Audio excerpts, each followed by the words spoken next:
Hello everyone, welcome back to my channel ginger and garlic. সকলকে স্বাগত জানাই আমার চ্যানেলে। আজকে নিয়ে এসেছি একটা পছন্দের রেসিপি, কোনো ঘরোয়া বাঙালি রান্না নয়, আমার পছন্দের রেসিপি, আমার ওয়ান্টন স্যুপের রেসিপি, একদম ক্লিয়ার ওয়ান্টন স্যুপ। আমি কিন্তু মোমো, ডাম্পলিং, ওয়ান্টন খেতে খুব ভালোবাসি। আমি কিন্তু বাড়িতেই বানিয়ে বেশিরভাগটাই খাই, আর আমি পছন্দ মতো করে বানাই। পুরটা একটু নিজের মতন করে বানাই, পছন্দ সহ পুর দিই, চিকেনের পরিমাণটা একটু বেশি দিই। তো এইভাবে আমি বানিয়ে থাকি ওয়ান্টন স্যুপ। দেখো তো, দেখতে তো কিন্তু দারুণ লাগছে, টেম্পটিং লাগছে। তো আজকে তোমাদের সাথে এই ওয়ান্টন স্যুপটাই শেয়ার করব। দেখো, ওয়ান্টনের মধ্যে যে পুরটা দেব সেই পুরটা চিকেন কিমার হবে। আর এই চিকেন কিমার মধ্যে দেখো আমি পরিমাণ মতো পেঁয়াজ কুচি দিয়েছি। পেঁয়াজটা কিন্তু খুব ফাইনলি চপ করেছি। এখানে 2 চামচের মতো আমি রসুন কুচি দিয়েছি, 1 চামচের মতো দিয়েছি আদা কুচি, 2 চামচের মতো দিয়েছি লঙ্কা কুচি, 2 চামচের মতো দিয়েছি আমি ধনে পাতা কুচি। আমি সবগুলো না খুব ফাইনলি চপ করেছি, যাতে মুখের মধ্যে যাতে না বাঁধে, তো সেইভাবে আমি চপ করেছি। এইভাবে দেখো আমি দিয়ে দিলাম নুন, গোলমরিচের গুঁড়ো, আর দিয়েছি গরম রিফাইন্ড অয়েল। এখন আমি এটাকে ভালো করে মিক্সড করে নেব।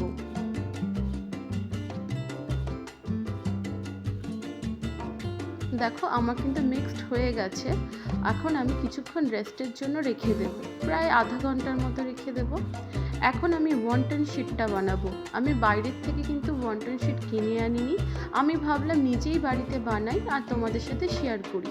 দেখো এখানে ময়দা নিয়ে নিয়েছি, 1 চুটকির মতো নুন নিয়েছি, আর দেখো এটা একটা দেশি মুরগির ডিম। দেশি মুরগির ডিমটা নেওয়ার কারণ হলো কুসুমটা লালচে হয়, আর ওয়ান্টনের কালারটাও বেশ ভালো আসবে। তো আমি এই দিয়ে আর সামান্য জল, একদম মানে বেশি একটা জল দেব না, একদম অল্প অল্প করে জল দিয়ে আমি খুব একটা টাইট ডো মেখে নেব। দেখো ঠিক এই রকম টাইট ডোটা হবে, রুটি বা লুচির মতো নরম নয়, একদম টাইট। দেখো এখন আমি একটু রেস্টে রেখে দিলাম। এখন দেখো স্টক বানানোর পালা। এখন আমি ভেজিটেবল স্টক বানাবো। তোমরা যদি কেউ চিকেন স্টক বানাতে চাও তো তোমরা বানাতে পারো, আমি ভেজিটেবল স্টকই বানাচ্ছি।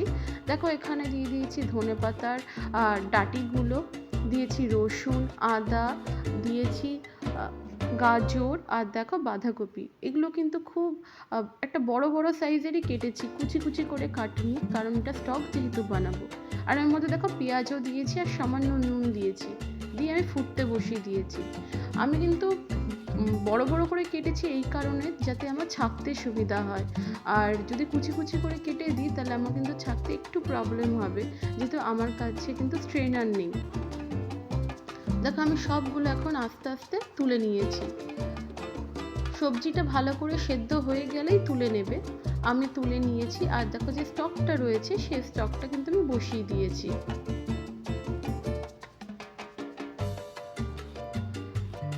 এখন আমি ওয়ান্টন শিটটা বানাবো। দেখো ছোট্ট ছোট্ট লেচি কেটে নিয়েছি, এক একটা করে লেচি নিয়ে বেলে নেব, ঠিক পাতলা লুচির মতো, কিন্তু যথেষ্ট পাতলা। যদি পাতলা না হয় তাহলে কিন্তু খেতে ভালো লাগবে না। দেখতে পাচ্ছ আমি কিন্তু টেনে টেনে বেলছি। এইভাবে আমি প্রায় গোটা 10 বানিয়ে নেব। দেখো আমি কিন্তু বেলেও নিয়েছি, আর দেখো কয়েকটা বানিয়েছি। এখন দেখো পুর ভরছি। পুরটা ঠিক আমি এইভাবে ভরছি। তোমরা তোমাদের মতো করে শেপ দিয়ে বানাতে পারো, কোনো অসুবিধা নেই। আমি এইরকমভাবে শেপটা দিলাম, আমার কাছে এটাই ইজি মনে হলো, তো আমি এইভাবে দেখো বানিয়ে বানিয়ে রাখছি। আমার ওয়ান্টন কিন্তু পুরো রেডি। এখন আমি স্টকে ঢেলে দেব।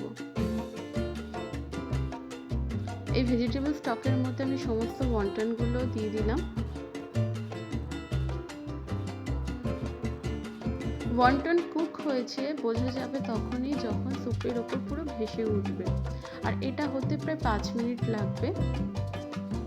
দেখো ওয়ান্টনগুলো কিন্তু সব সেদ্ধ হয়ে গেছে, রান্না হয়ে গেছে, তাই কিন্তু এটা ওপরে উঠে এসছে।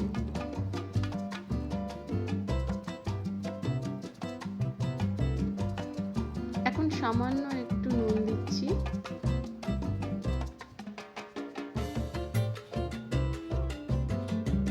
এই ওয়ান্টন স্যুপ কিন্তু একদম গরম গরম পরিবেশন করতে হয়। তোমরা কিন্তু ঠান্ডা করে একদমই খাবে না, একদমই ঠান্ডা না, মানে মাঝারি ঠান্ডাও খেও না, একটু গরম গরম হবে, একটু ফু দিয়ে খেতে হবে। যদিও বা এখন গরম, আমাদের এখানে যেহেতু একটু ঠান্ডা আছে তো ভাবলাম আমি এটাই বানাই।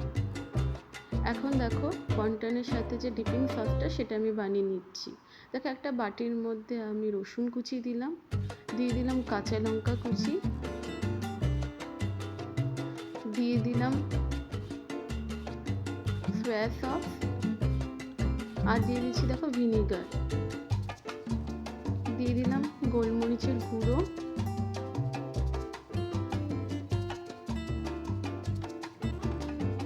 আর সামান্য নুন, কারণ সয়া সসে কিন্তু খুব একটা নোনতা ভাব থাকে। এবার একটু মিলিয়ে নিয়ে এর মধ্যে দিয়ে দিচ্ছি ধনেপাতা কুচি, আর দিয়ে দেখো স্প্রিং অনিয়ন। এখন আমি তেল গরম করে রেখেছিলাম, সেই তেলটা ওপর থেকে ছেড়ে দিলাম। এই হয়ে গেল আমার ডিপিং সস। এখন আমি দিয়ে দিচ্ছি স্যুপটা, বেড়ে নিচ্ছি।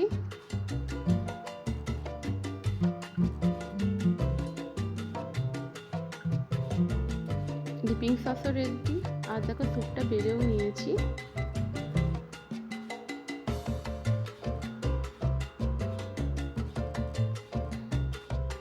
দেখো কতটা ক্লিয়ার হয়েছে স্যুপটা। এখন আমি ডিপিং সসটা দিয়ে দিলাম। তোমাদের যদি আমার এই রেসিপিটা ভালো লেগে থাকে অবশ্যই কিন্তু একটা লাইক করবে, কমেন্ট করবে, শেয়ার করবে, সাবস্ক্রাইব করবে। আর কি ভালো লাগলো কি ভালো না লাগলো সেটাও জানাবে।